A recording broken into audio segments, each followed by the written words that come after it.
Good evening, everyone, and welcome to another episode of the Attacking Third. I'm your host, Austin Hamill. Unfortunately, Gus is not over here to my left this week, but just right off the bat, immediately guessed, hey, folks, it's my brother Alex. What's up, dude? Hey, man. Hey.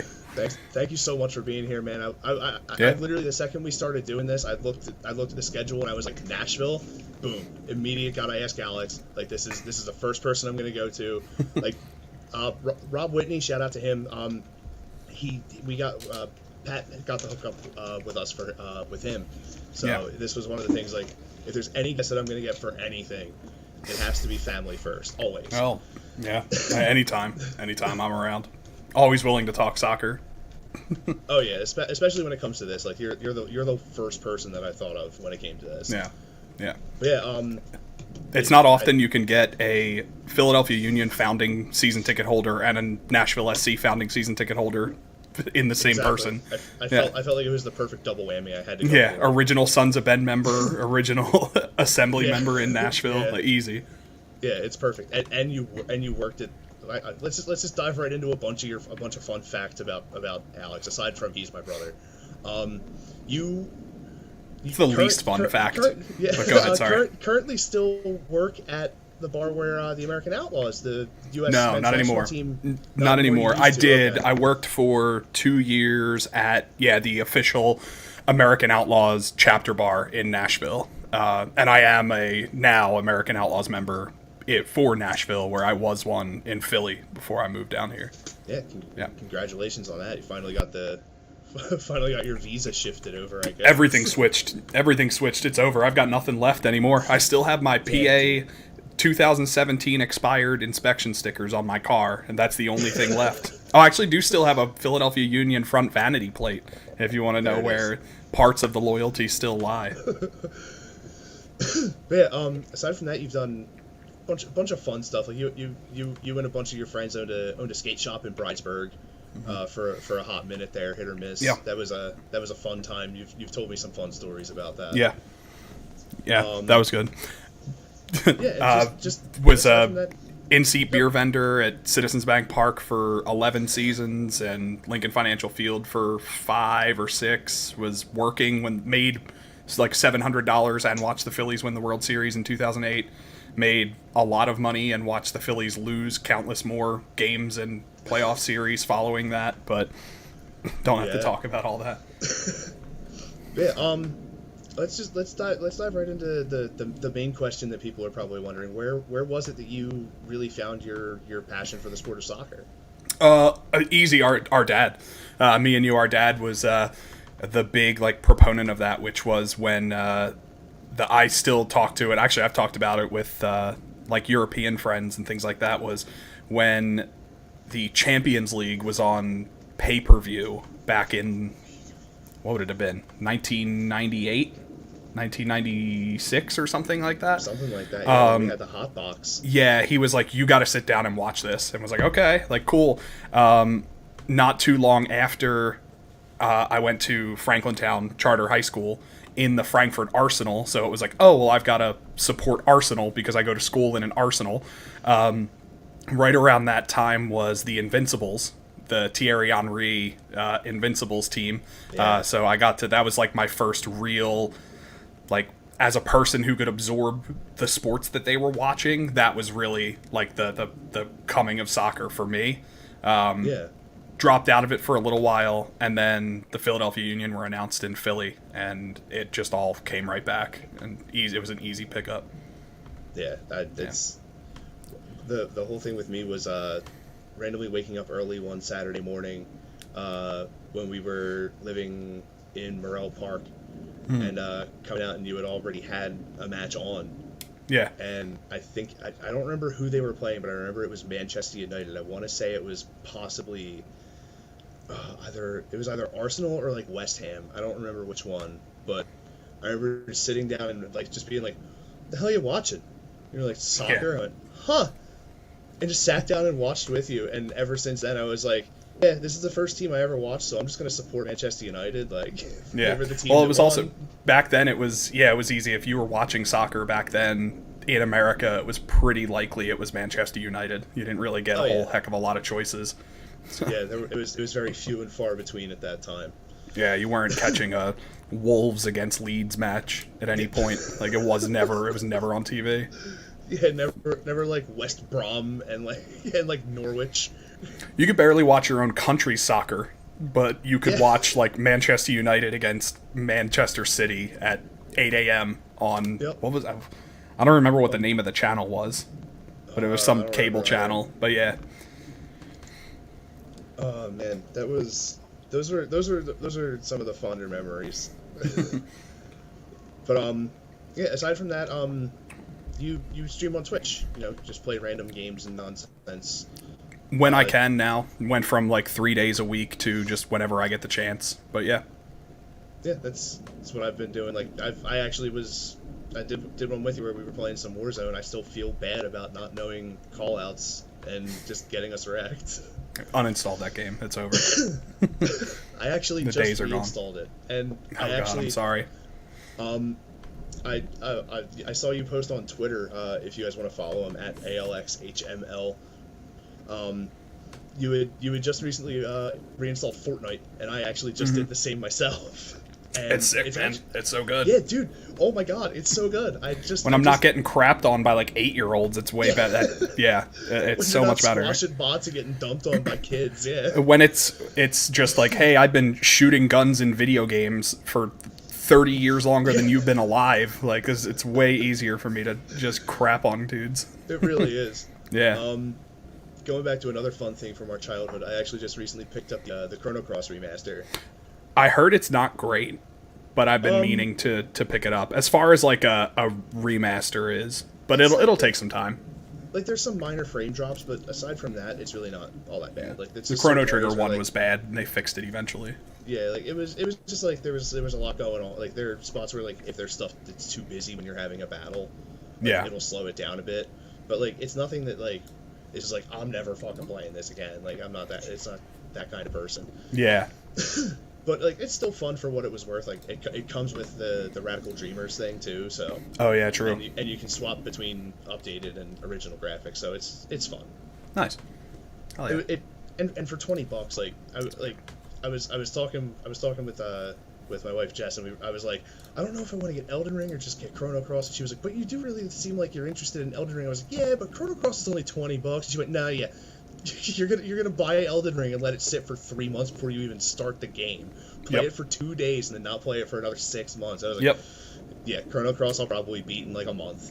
And then just keep playing it. So yeah, one and the same. But yeah, speaking of one and the same, let's get into what the show's about and talk some Union soccer. Union pulled a 1-1 draw with Montreal. I felt like with how that game went, definitely could have pulled 3 points out of that. A lot of really solid opportunities, but their keeper was very aggressive off of the line throughout, especially later in the second half. Like he was really making a lot of dangerous moves, but he was coming out lucky with them. Getting the penalty from Carranza right off the bat it's a good way to set the tone, but we have to be able to follow up, and it's something that's been talked about all season long. It's just not getting finishes when they're really needed, and even in games that you're winning 2-1, like there are still finishes that you want to get, and it's just at the end of the day, you're trying to secure those points and maintain your position on the table, and you can't miss those kinds of opportunities.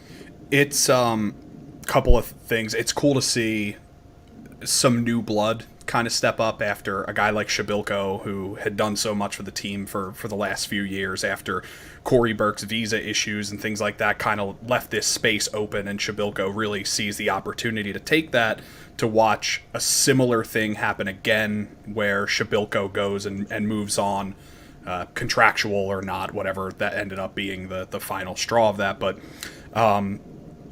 it's cool to see a guy like Carranza come in at 21 years old and just really take an opportunity like that you don't get too often, especially in MLS, when you're one of these like not previous MLS guys. Like the guys who get these opportunities are the guy who scored against the Union, Kai Kamara. A team brings Kai Kamara in and he starts immediately, and he could play okay and he'd still have his spot. guys don't come from other countries, other leagues, other like outside of the MLS and get opportunities like Carranza's getting. And if they do, they don't get the opportunities to seize them. They don't usually seize them like he has been. Yeah. Yeah, and aside from him, another guy that's sort of really seeing that kind of thing happen too, that we've seen throughout the season is Daniel Gazdag. Yeah. Same exact thing, but in a different position, playing in the midfield. Just how effective he's been, and like you said, all the young guys. Mikhail U is still young, yeah, and then just the guys coming off the bench, and known family friend Quinn Sullivan. Yeah. And always weird. McGlynn, always so weird. It really is. Mm-hmm. And then guys like Paxton Aronson, Jack McGlynn, like all those guys being able to just be able to just have that healthy rotation of youth and be able to have those guys come in knowing what the role is that they're supposed to play and being able to execute it so well is what's really been fun to see this entire season. Yeah, and they're almost like breaking form from previous years, in where previous years they were so defensively minded and just simply used the counterattack to their advantage, and they were so good at defense and so good in the back. And I'm not saying they're not anymore, but they still are. But they use the counterattack a lot more than what they've been using this year, which is a lot more direct play, a lot more like just throw the ball upfield as much as you can and get as many attacking chances as possible. Yeah, and it's honestly, I'm starting to realize that there's a bit more of a trend of it starting to happen a lot in MLS now. It's becoming more of an offensively minded game. It's sort of like what we've seen with, I guess you could say, sort of like how we saw with the NHL, honestly, with how like now the way that play can possibly progress in terms of offense, it can make the game that much more exciting. I think a big part of that also is that you're seeing the league talent be raised, where for so many years you had teams with 11 guys where you might recognize, if they were lucky, you might recognize 4 names, and these guys were like worthy of really top tier soccer. And you're going down into like the 13th, 14th guy that are legitimate players at this point in MLS. And with that much talent, and so much more talent in skill positions like the midfield and striker, and with a big switch in soccer in general to wing related play, you're seeing a lot more of those talented guys in MLS that you didn't really see in like the 4-4-2 era, or the 5 in the back era, where it was just like, we just need to not lose this game by 6 goals because half of our guys shouldn't even be playing professional sports. It's so much different now, where so many of these guys are so good that I feel like that's lending itself a lot to more attacking play and more ability across the league. Yeah, and the best, like you had said, the best part about this is like the philosophy is changing, but we're still solid defensively to be able to accompany that new philosophy of like that whole play style, to be able to still anchor with a strong back line, to be able to have the team see as much success as they have, and to see, even to go along with his defensive play, guys like Kai Wagner getting 20 career assists. Like it's incredible to just, I guess you could say, to the merit of the capability of the back line with the philosophy changing to a more offensive style. Yeah. I can't imagine there's a human being on Earth that wouldn't want to play the overlapping run with Kai Wagner. Seriously. The way that he does that is just better than anyone in the league. It's unbelievable. He's just he's so good at it. He's so smart. His service is so good. And we'll talk about it, but that's going to be a danger next week for Nashville. It's going to be a huge plus for them. But the service from Kai Wagner is going to be big. Yeah, it's definitely it's been huge all season long, and it's going to be just, yeah. Yeah, it's going to continue to be consistently stay strong, and he has that ability to keep up with it too. Like he's very, very good in the cardio. He can make the hard runs when he has to, and to sort of complement his style of play on the other side of that line with Harriel stepping up when we had the issues with Mbaizo, to be able to have him be able to just be plugged in and really just anchor that whole line on that side, to be able to maintain those outside runs and just play. And he plays really aggressively too, and it's something that you really like to see. And it's just partnering the capability of those two with the center backs in Glesnes and Elliott, it's just phenomenal. You guys touched on it a little bit last week, but I mean, Union fans, soak in all the Kai Wagner you can, because you are not going to see this guy playing in MLS for much longer. It's just, real. You're not, you can't. Yeah. He's so good. Yeah, he's so good all around that just having him here has been a godsend this entire time. Yeah. What are you barking at? Stop it. Good timing. Yeah, and like you just to sort of bring that whole thing together with, you know, the youth influx and the change in philosophy with the solid back line, and having the consistent top tier goaltending to pair along with it, and Andre Blake is just it's the makings of a championship team without a doubt. Yeah.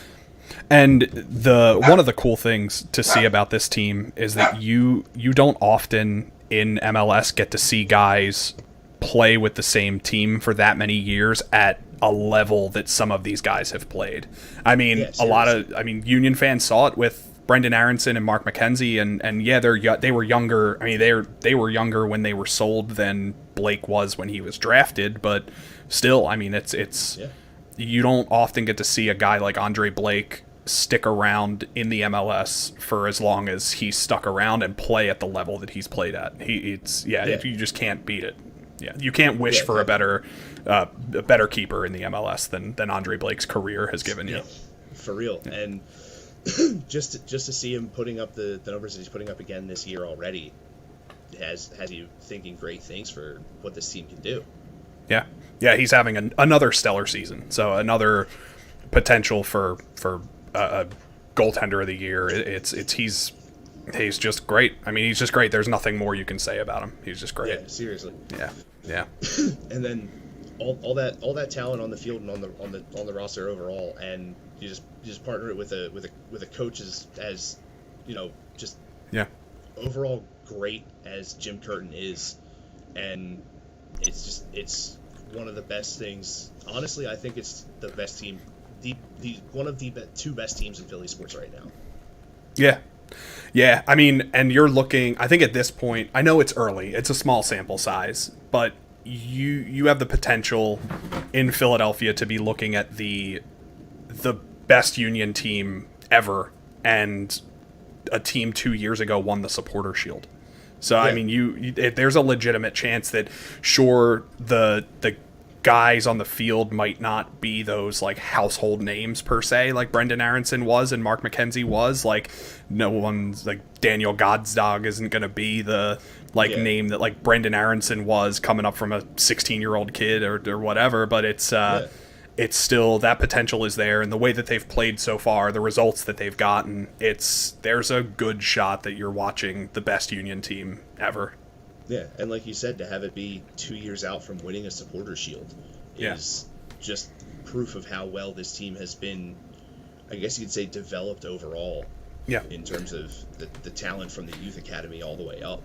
Yeah, it's every part of it. Incredible. I mean, you've got 2020 with guys like Aronson and McKenzie who were part of a great team who brought in the money to bring in guys like Julian Carranza and Daniel Gazdag to build up the youth organization, to bring guys like Paxton Aronson and Quinn Sullivan and McGlynn, like guys like that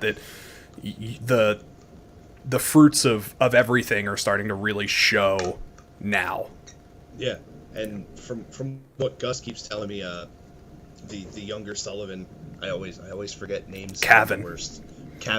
Cavan is the better Sullivan. He actually is. I heard him mention that last week, and it's so funny because I was going to mention that this week, that everything that I've heard and everything that I've seen is that Cavan is the better Sullivan.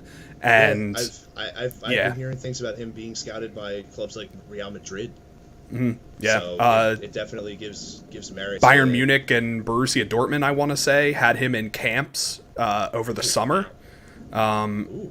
Well, their mother is German, so they all have German passports, so they're able to do that, similar to the Christian Pulisic thing, where he doesn't have to wait until he didn't have to wait until he was 18 to get a passport to then go play in club ball.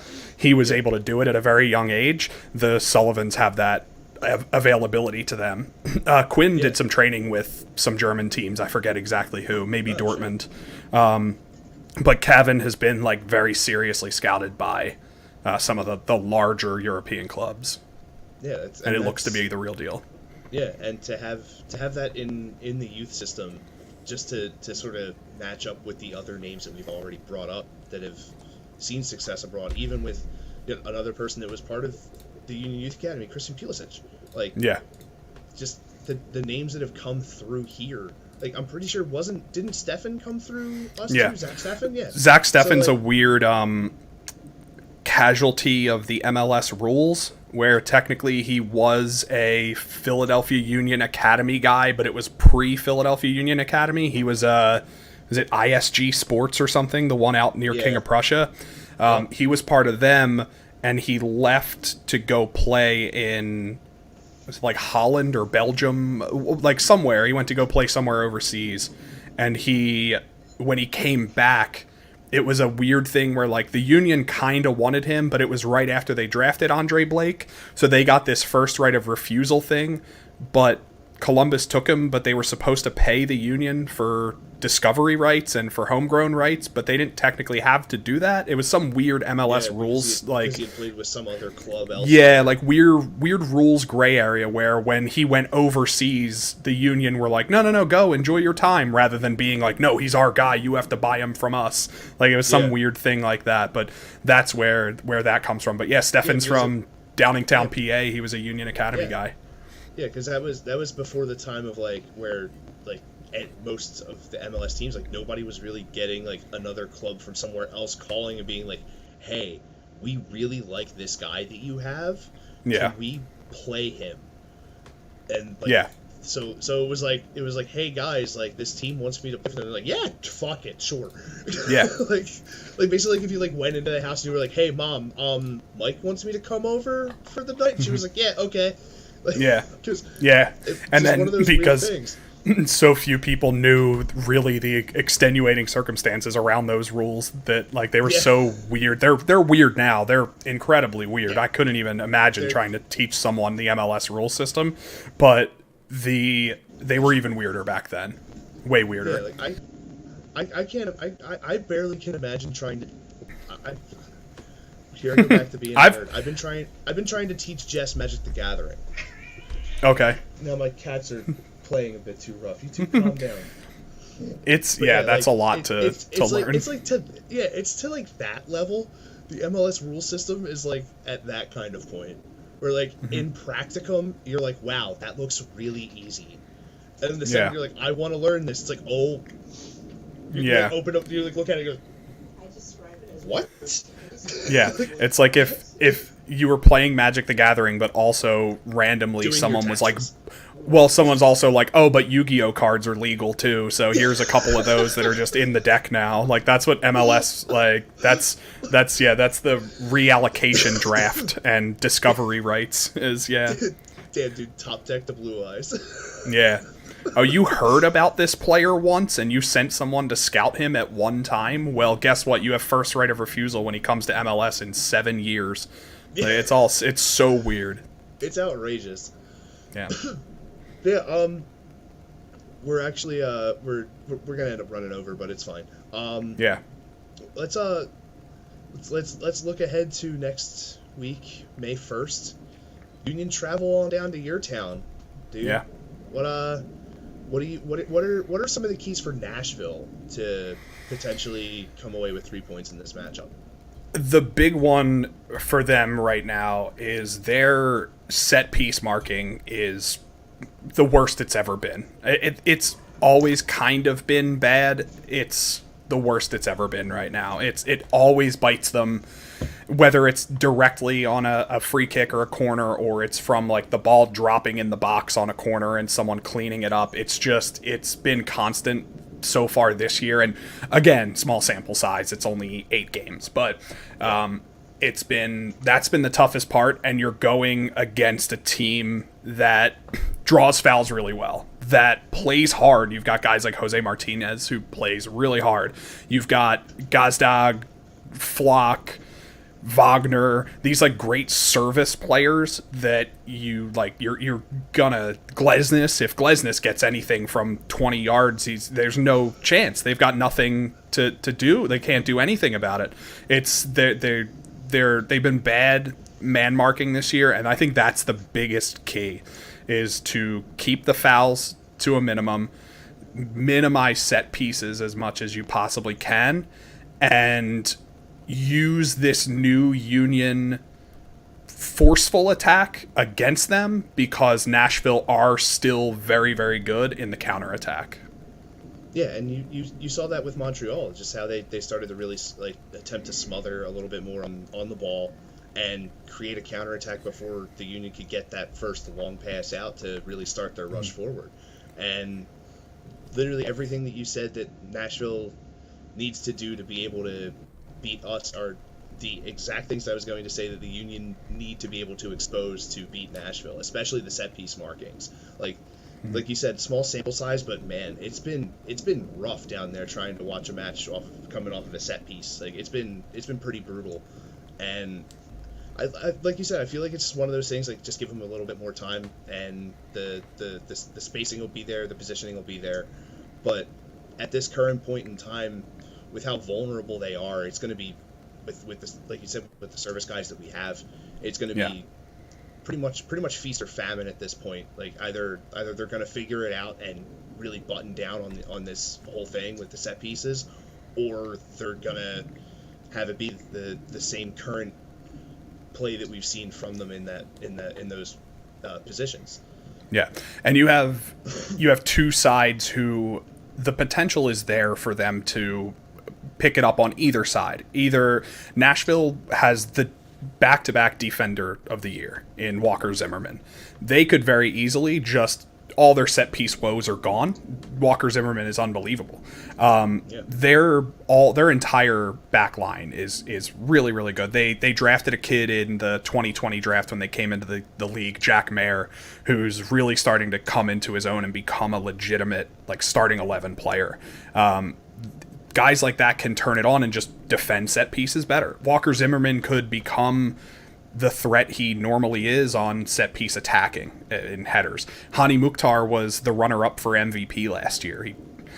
For my money, he should have won it. Obviously, I got a bit of a bias, but he was the runner-up for MVP last year, and yeah, he did that a lot in run of play, but he is a set-piece specialist as well. I mean, he could turn that on in a heartbeat, and all of a sudden, the next thing you know, he's just pouring it on. And Philly the same way. I mean, Jack Elliott's one of the best potential set-piece defenders in the league. Andre Blake is one of the best goalkeepers in the league. And then, like, Glesnes has an absolute rocket, and Kai Wagner, he could put the ball on a dime, and Bedoya has always been really good at finishing. And so either of these teams could just turn it on. I mean, this is one of these games, and with the potential being there that this could be a 3-3 draw because both teams scored 3 set-piece goals, or it could be a 0-0 draw because neither of them figured it out. Yeah, and that's exactly what I was getting at with the whole feast or famine thing. Like, it could be a parade, and it could just be one of the best offensive showings that you've seen, or it could just be the greatest service that you've ever seen with the finish. Yeah, and both teams have those capabilities, and just like you said with Mukhtar being, an MVP runner-up, he's always a guy that you have to keep an eye out on, especially with his runs. Like, he has that capability to just be that kind of a devastating player, and the past 2 seasons have proved it. Just how he's performed, like because I'm in the Discord with you guys, and just seeing you guys talk about how well he plays, man, it's so fun to just see the reactions. Like, even if I'm not actually able to watch the match, just seeing you guys be like, my God, this guy has been incredible. He's the real deal. Yeah. How often you guys talk about Mukhtar, Moyle, Zimmerman, and McCarty? Just those 4 alone. I'm like, these guys, like, that's your core. And like, sort of like how with the Union, like right now, it's like, I guess you could say it would be like Bedoya, Elliott, Glesnes, and Blake would probably be like the core of this team, and maybe and Kai Wagner. Like those five are like the core of that entire team. Like both of these teams have like it's more of a defensively minded core with a strong offensive gameplay philosophy, which you're seeing a lot more of it sort of transitioning that way. And I feel like these are the two teams that are really going to sort of, I guess, be like the forefront of that kind of philosophy shift. Yeah, they can be. It's one of the things that you'll see in this match on Sunday. I'm sure you'll see it. It's gonna be different than most Gary Smith managed matches. The typical Nashville SC match is Gary Smith comes in and he holds back, looks for the counterattack, picks up the one goal, and goes home, and he's fine with it. There's no way with the atmosphere that's going to be in this place. One of the things we haven't mentioned is that this is the opening game for the now named Geodis Park in Nashville. Nashville has spent the first 8 matches on the road waiting for this place to open. One of the big points this year is that Nashville, while on the table they may not look like the best team, they're averaging something like 1.31 points per game or something like that, which is fine. It's respectable in the grand scheme, but that's in 8 straight road matches to start the season. And they're coming home for the first time since the playoffs last year. And there's no way that a player or a coach or anyone can walk into that atmosphere and let that play out to a draw. There's just no way either team, particularly Nashville, is just going to sit back. Is the scheme set up to be that? You don't walk into the... I'm pretty sure it's the first soccer-exclusive stadium in the country. The largest soccer-specific. Yeah, there it is. Yeah. And walk in there and be like, I'll take one Gary Smith special, please. Yeah. No. It's just this is a game that you have to come out and really, aside from just the fact that it's for the fans, but like it's a whole new stadium. You have to start off on a good note. Oh yeah, no one wants to remember the first match in the brand new park as a 3-0 loss. Like you don't want that on the books. That doesn't you don't want that as the trivia question 5 years from now. You'd rather have that be the win. Yeah, and having it be like Alejandro Bedoya scored the first goal in that stadium. Yeah. You don't want those. You want the pictures and the taglines and all that stuff for the media. And especially coming off of having the last matchup being between the two clubs was the penalty kick shutout. The penalty kicks, that Andre Blake managed to deliver for the Union to move on to the Eastern Conference Final. So like, there's not only the storyline of new stadium, first game back, and having also the secondary storyline of first time seeing these guys since we basically tried to kick a ball through a wall. Yeah. Or try to kick a ball even at a wall would have been nice. Yeah. I mean, I think they missed the net 3 times. Yeah, they did. Yeah, it's gonna be great. I mean, you can't write a better atmosphere or script for the first home match. I mean, Nashville have been good. I mean, they're averaging just barely over a draw a match, but it's over 8 road games. They're opening a 31,000-seat soccer-specific stadium, like you said, the largest soccer-specific stadium in North America, and they're doing it against the team that's the number 1 in the league, who has not lost a match yet. It's huge. You can't write a bigger script than this, and it's the team that they got lost 1, right? Yeah. Did Union lost 1? That's right. Yeah, sorry. Yeah, Toronto. That's right. I forgot about that Toronto match. Yeah. It's not Canada. That's why I said they haven't lost, because I forgot about it. And it's the team that knocked them out of the playoffs, which was watching that match against New York. That was obviously an incredibly beatable New York team if Philly didn't lose 62 players to COVID. And so you can't write a better script than what this match could become. Yeah, seriously. Honestly, talking about not having a better script written, just having it like it was unfortunate for Gus that he couldn't be here. But I feel like Yeah, having this sort of be like a you and me kind of thing, just being able to talk soccer, it felt like you were back home again. You know what I mean? This was cool. I'm so glad you came through. If you ever want to just stop in and like if you happen to catch the Union match and you want to talk about it with us, you're more than welcome to join us again, dude. Yeah, I'm always around. Let me know. Yeah, this was fun. Always willing to have you. If you guys want to check out Alex, if you want to, words. If you could let everyone know where they can find you on the internet. Yeah, I'm ALXHML on anything and everything on Twitter, Instagram, Twitch, Steam, Battle.net, anything. It's ALXHML on everything. And any on my medical provider, the username is the same. It's all the same. And your credit card number is? Yeah, exactly. It's actually my PIN is the binary digits to spell that out. Any shout outs that you want to give, dude? Yeah, I mean, shout outs to the rest of the Nashville SC Discord if they're hanging and they're watching. Always a lot of fun. But yeah, shout outs to Devro Sports. Thanks for letting me do this thing. This was a lot of fun. Yeah, shout outs to our brother. Check out Devil Master. Check out Devil Master's new album that comes out on Friday. Shout out to our other brother. Yes. Yeah, Devil Master's new album out on Friday on Relapse Records. Yes. Out on Friday. Check them out. They come to the Wells Fargo Center in August here in Philly. They do. Yep, as they do. Part of the opening act for My Chemical Romance. Mm-hmm. And so in even Houston on just a fan of them. Yeah, and in Houston on September 27th and Dallas on September 29th. Oh damn, he's gonna be in Houston on Dad's birthday. Yeah, I was gonna try to go down there, but it wasn't gonna work out. Yeah, I'm going to Dallas. I'm going to Dallas, but nice. I was gonna do Houston and Dallas, but it's the trip is if I'm not in the back of a bus with him, I'm not doing it. Yeah, for real. Apparently, just driving through Texas is just like.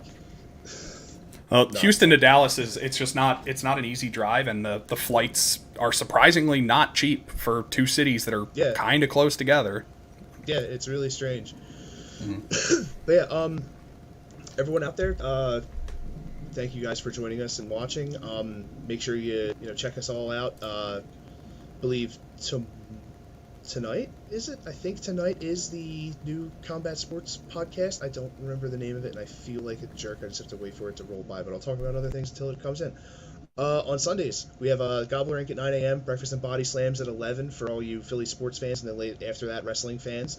Mondays at 6:30, we got the Sully Squad covering more Philly sports, probably talking about the Sixers, hopefully knocking out Toronto, finally, please. I can't. I can't take another. I can't take another game. I can't take another playoff elimination. I can't. I cannot, especially not to another Toronto. No, I can't do it. And then Tuesdays at 1 for those of you that for some reason still maybe have a hockey team in the fight. At 1 Must p.m. be nice. On Tuesdays we have Slater Sinbin covers the Flyers and the rest of the NHL. Dude, do you look at this face right now? Do you really think I've been watching hockey for the last 2 months? I'm smiling. I haven't been watching Flyers hockey. No. I think I watched 3 games all year, and it hit me really early that I was like, oh, this team's bad. Was it cumulative? Did we lose cumulatively like 35-2? Probably. For and we were in the lead in every single one of those games and still lost by 60. Yeah. Yeah, sounds about right. Yeah. Yeah, and then you can catch us again next Tuesday at 9 p.m. Yeah, there it is. Fight Club 215 is the name of the Combat Sports podcast that will be coming on after this at 10:15. Wednesdays at 9 p.m. we have the Cowboys podcast M215 Boys with Paul Spencer and Matt Klein. Every other Thursday night, Breakfast and Body Slams at 9:15. And the third Thursday of every month, we have our gaming podcast, Dev Gaming, at 8 p.m. So. Yeah, we've been doing a lot, getting a lot of fun stuff going. I'm bummed I missed out on the last gaming podcast because I did want to talk about my hype for Chrono Cross. Because I had decided on Thursday that I was going to get it on Saturday, so it wound up being a bit of a whiff on my. But yeah, if you guys haven't subscribed, liked, followed all the fun things, I say it every week now. What are you doing? Just do it. Like, it's very easy. if you're watching this on Facebook and you're still like on the timeline thing, there's a thumb button up that way in that corner up there. You can just click on that and you'll like the page and you'll get they'll let you know anytime we go live. It's fun. Clicks are free, dog. Clicks are free. Yeah. You don't have to watch every single one, but clicks are free. This man does Twitch. He knows what he's talking about. Yeah, clicks are free, I know man. what I'm talking about. Follows are free, likes are free. You don't have to pay anything. Yeah, the only thing I'd ask you to pay me is a crisp high five when I see you. That's free too. Free high fives, free vibes. Free vibes, free hugs. I don't care if it's still COVID times, I'll hug you. I'm Free a cool vibes. guy. Always about good vibes. But yeah, this has been awesome, Alex. Thank you again, man. Yeah, true. Yeah, let me know anytime. This was great. I appreciate you guys having me. This is it's a cool little And I don't know, best of both worlds type thing for me to talk about the Union and to talk about Nashville SC. yeah, and shout out to your cat in the background there. I see him lounging. Oh yeah, little fatty. Yeah. That's Rue, named after Claude Giroux. Yeah, there it is. He's actually closer to you now. He's in Florida. Yeah, exactly. I've actually watched more Florida Panthers games this year than Flyers games. Right? And that's a fact. Big, thank you guys so much for watching, and we'll see y'all next week.